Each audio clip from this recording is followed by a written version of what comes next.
Olá pessoal, tudo bem? E aí, espero que vocês estejam gostando. Estamos iniciando agora mais um episódio do nosso podcast Desenvolva-se Psi. E o nosso tema de hoje é: quero abrir um consultório, por onde eu começo? Você já pensou nisso? Você já tem um consultório e ainda tem dúvidas daquilo que você precisa fazer para regularizá-lo? Ou você está terminando a graduação, está começando agora, aluga salas no consultório de outro psicólogo e está pensando em abrir o seu? Agora nós vamos discutir sobre isso e quem vai dividir um pouquinho da sua experiência conosco é a neuropsicóloga Juliana Silva. Mais uma Silva aqui. Opa! Dois Silvas aqui falando.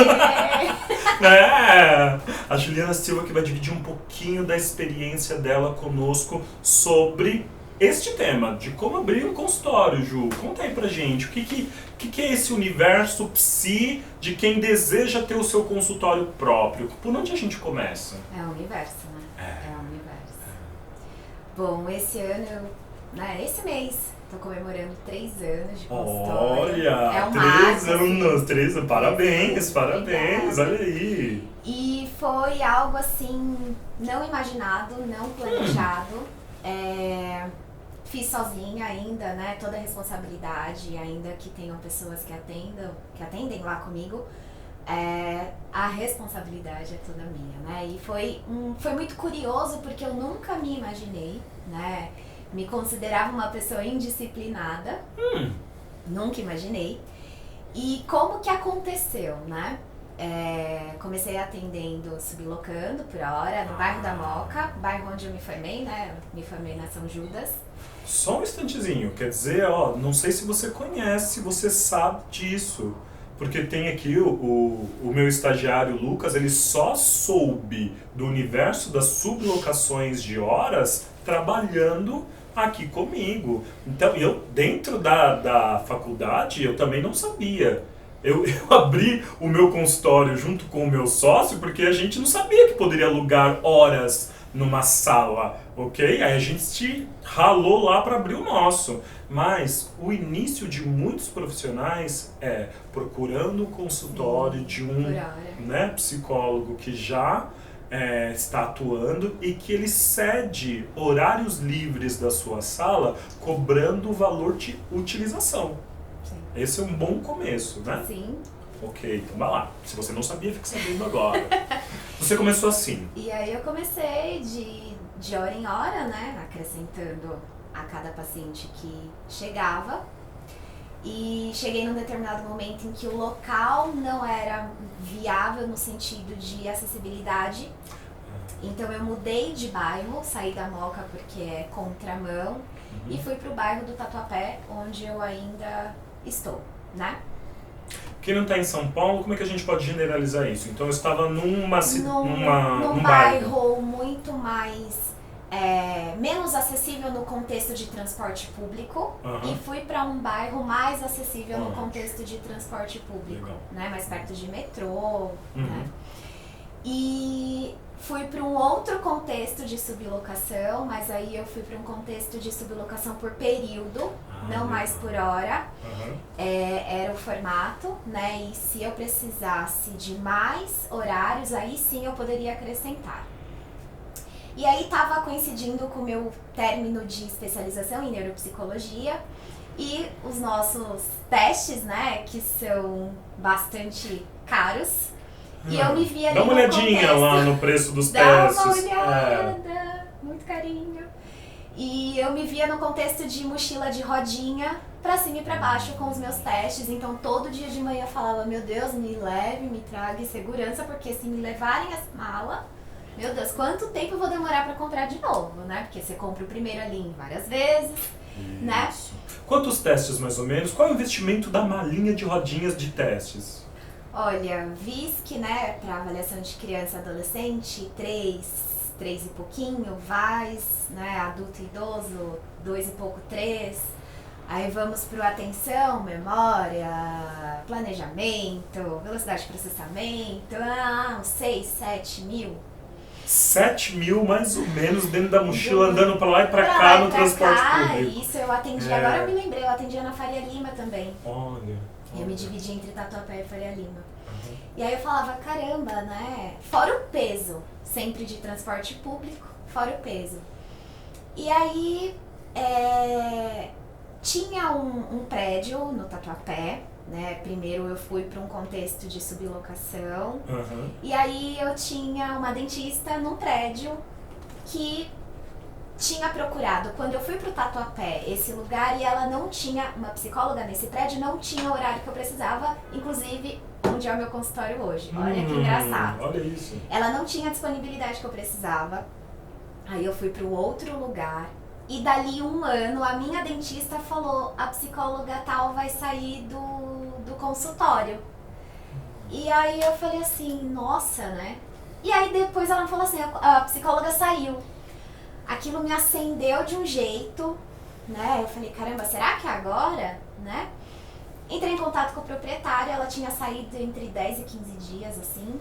Conversei com ele e fui lá, vi a sala, já conhecia a sala, fui lá, vi a sala, pensamos num valor, negociei, acho que é um ponto muito importante. Legal, isso, da gente então frisa aí. Ali no começo negociar valores, né? Pensar valores, pensar local. Ju, calma aí, vamos lá. Pensar valores. Que tipo de valor? O que eu preciso pensar para eu sair procurando uma sala aí? Que critério eu utilizo? Mesmo que sejam de valores, porque eu vou ter sala de tudo quanto é preço. Sim. Então, não necessariamente eu preciso pensar na sala. Eu olho para onde para ter esse critério? Eu via faturamento. O meu faturamento. Né? E o custo fixo da sala, né? Então, assim, o meu faturamento, uma reserva que eu tinha e o custo fixo, porque você tem que pensar, você vai ter seguro-fiança ou você vai ter depósito? Se você vai ter depósito, você vai desembolsar 3 meses daquele valor. Isso é um valor que você não vai ter acesso, né? Se você precisar de dinheiro, né? Tem uma terceira, que é o fiador. Ou é seguro-fiança, né? Ou é o depósito. Não, tem o fiador.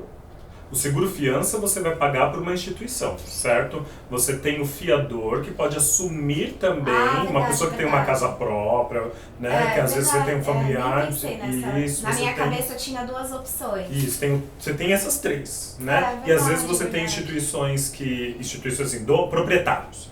Você tem proprietários do lugar que aceitam uns e não aceitam outros, né? Lá ele me abriu a possibilidade de depósito ou seguro-fiança e eu optei pelo seguro-fiança. Tá. Então eu contratei uma empresa e fiz o seguro-fiança. E você precisa pensar nesse faturamento, né? Porque você precisa pensar na sala, só que você precisa pensar que vai ter coisas dentro da sala, né? E você vai ter que desembolsar móveis, né?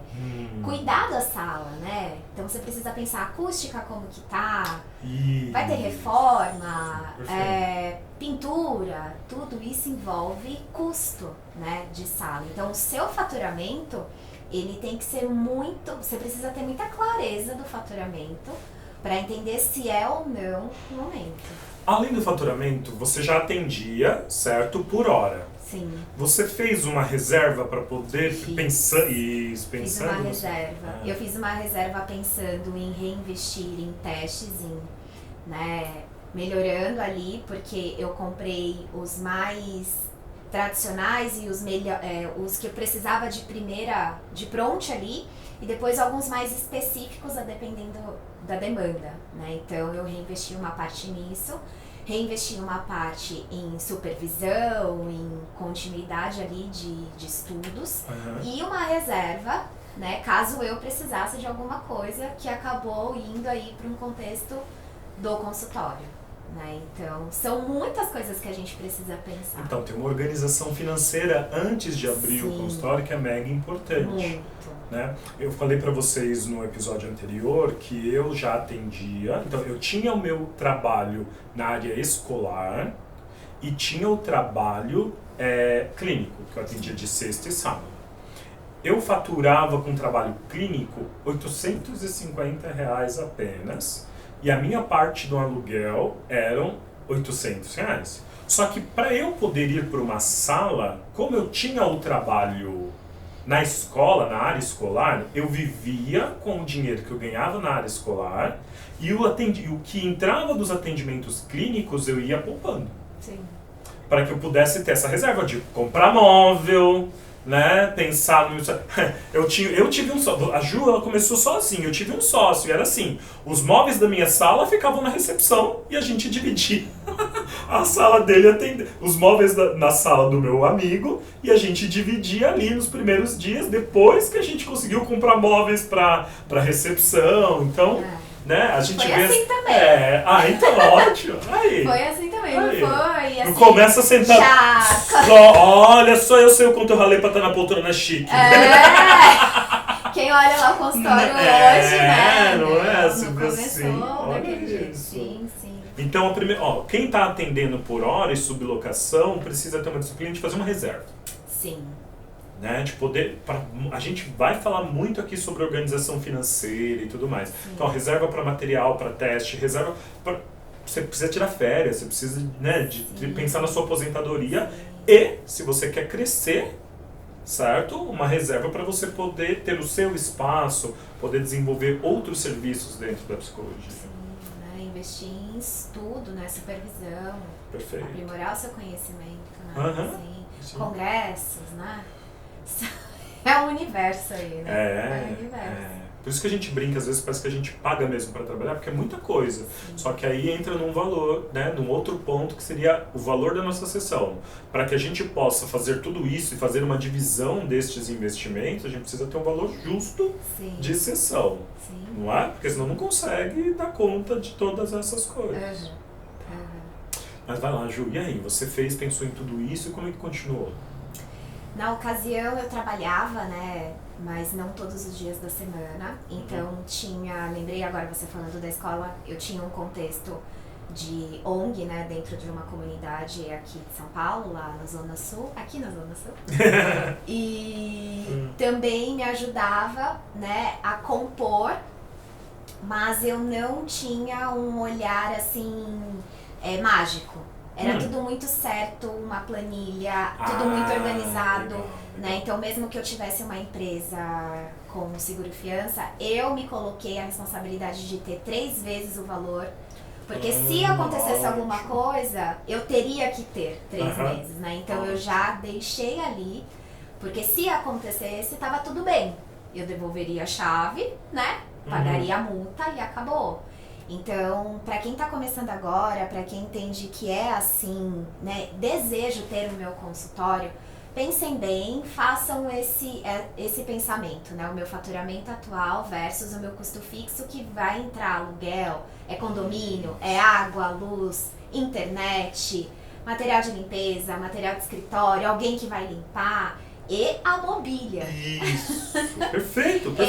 A caixinha de lenço, né? Você precisa pensar em tudo. O copinho descartável. Copinho, né? Precisa pensar. É interessante ter muito ter tudo isso na ponta do lápis mesmo, sabendo muito que vai... Pra não ter um aperto, pra no meio do caminho não se desestabilizar emocionalmente se naquele mês 2 pacientes saírem, né? E você, né? O que eu faço, como eu pago? Então é importante ter muito claro. Né? Muito claro. Sim, perfeito. Uma das coisas que a Ju abriu sozinha. No meu caminho, eu tive um sócio. Né? Eu abri o primeiro consultório, o primeiro espaço e o segundo com sócio. Que facilitou. Nessa divisão de contas, então facilita. Mesmo que você abra uma sala, às vezes a gente começa sem ter muitos pacientes. Sim. Né? Então, pode dividir segunda, quarta e sexta, né? Outra terça, quinta e sábado. Ou se você tem um espaço que é pequeno, mas você consegue dividi-lo entre 2 salas e mais uma recepção, que era o meu caso, a gente conseguia ter... Cada um recebia pelos seus próprios clientes, mas os custos do espaço eram divididos. Tá? Então acho que isso ajuda muito. Uma dor que eu tive no início, olha gente... Uma das minhas questões hoje, eu estou no 4º contador. No 4º contador, tá? O primeiro foi muito bom, durou 7 anos, porque eu tive um sócio que ele trabalhou no escritório de contabilidade durante 12 anos. Oh, 12 anos. Beleza, então ele conhecia o contador. Só que houve uma época que essa sociedade se rompeu, e aí eu tive que mudar de contador. Aí os contadores que entraram depois sempre me deram algum problema. Eu não manjo nada de contabilidade, eu acreditava naquilo que eles estavam cobrando, só que aí depois vinha alguma taxa da prefeitura, vinha alguma outra coisa, uma notificação de que estava faltando algo, eu falei, o cara não tá fazendo o trabalho direito. Aí muda de novo, muda mais uma vez, enfim, estou no quarto, estou esperando que esse dê certo. Teve indicação. Então, como é que eu estou tentando resolver a dor do contador? Com a dor do contador. Como eu estou tentando resolver isso? Com indicação de colegas de um contador experiente com a área de psicologia. Então a dica aí é essa, com esta questão. Gente, um contador que tem experiência com outros psicólogos, porque ele vai entender o que daquela área especificamente precisa ser pago ou não. Né? Vai te orientar bem quanto a isso. Sim, mas você abriu a empresa logo de começo. Eu abri logo de começo porque a gente queria entrar com os convênios. No episódio, né, que a gente fala para ir além dos convênios, a gente queria, só que nunca deu certo, graças a Deus. Que bom. Nunca deu certo e a gente teve que se virar e as nossas estratégias permitiram que a gente tivesse um desenvolvimento maior do que se a gente tivesse convênio. Porque se a gente tivesse dependido disso, talvez a gente tivesse crescido tanto que cresceu sem os convênios e desenvolvendo com vocês essas estratégias que hoje a gente ensina. Olha aqui. Né? No meu caso, eu não fui pro contexto de PJ, né? Não abri empresa e ainda não sou PJ. Ah, legal, Ju, então, fala disso. Isso. Então, um outros psicólogo contextos. pode abrir um consultório sem CPJ? Pode. Ótimo. Ah, que beleza. Mas aí você tem outras responsabilidades, né? Então você tem o seu carnê-leão, né? Você tem, aqui em São Paulo, o ISS ele é isento, mas você tem, por exemplo, o INSS. Mas é algo para ser conversado com o contador, né? Você não precisa também entender o mundo todo. Perfeito. Você pode ter um parceiro, mas você pode sim. Então tudo também vai depender do seu faturamento, né? Para você entender se aquela faixa de tributação enquanto PJ é vantajoso, enquanto pessoa física é vantajoso, né? Que um bom contador pode tirar essas dúvidas, né? Quando você atinge um determinado valor, é mais vantajoso virar PJ, porque o imposto vai ser menor. Sim. Tá? Mas a gente fala disso com detalhes numa próxima. Claro. Porque agora é tudo que precisa para abrir o consultório. Então, foca no faturamento. Primeiro passo, se você não tiver dinheiro, não abre o consultório, vai locar a hora que você paga pela hora da sala. Sim, certo? É muito mais vantajoso, porque assim, é também uma, que aí dá um outro podcast, né, Júlio? É uma ilusão achar que eu tenho meu consultório, eu vou trabalhar, assim, pouco, vai estar tudo bem. Os pacientes vão chegar ali, vão fazer fila na porta. Eles vão embora, eu também vou fechar minha porta e vou embora.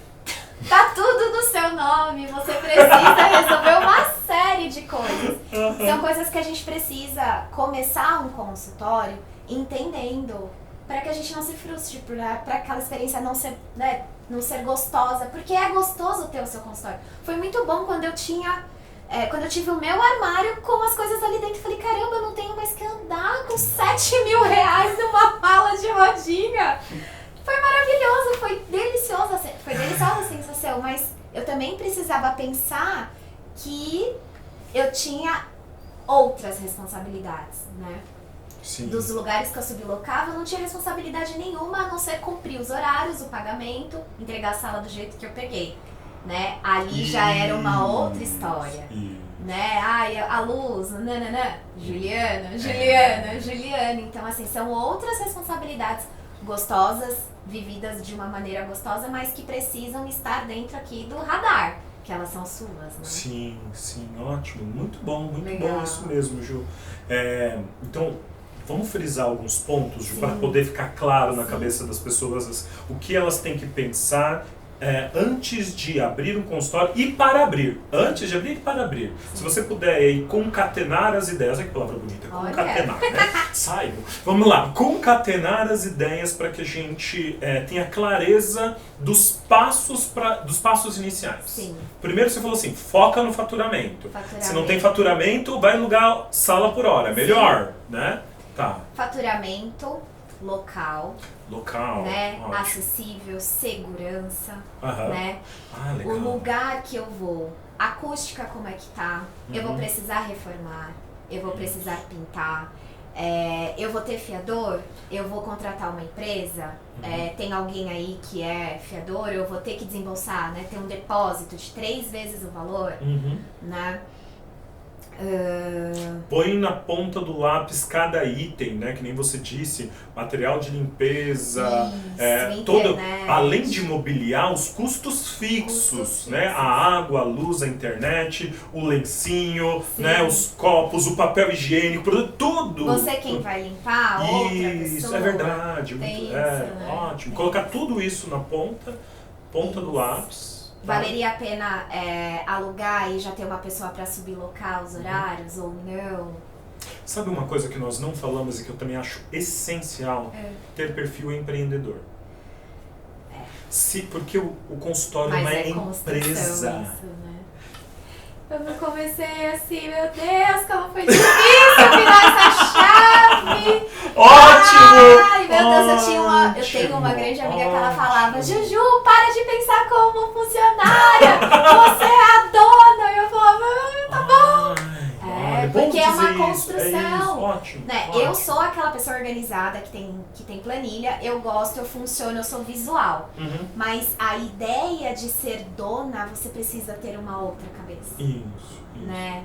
E legal assim, mas para construir, preciso querer ter este lugar do empreendedor. Eu acho que quando eu quis falar do perfil, é esse desejo de ocupar esse lugar. O segundo é a construção desse lugar do empreendedor. Porque hoje eu tenho a possibilidade de ter 6 salas de locação, certo? Então eu tenho profissionais aqui que cobram bem, que têm pacientes, mas que eles não querem ter o espaço deles.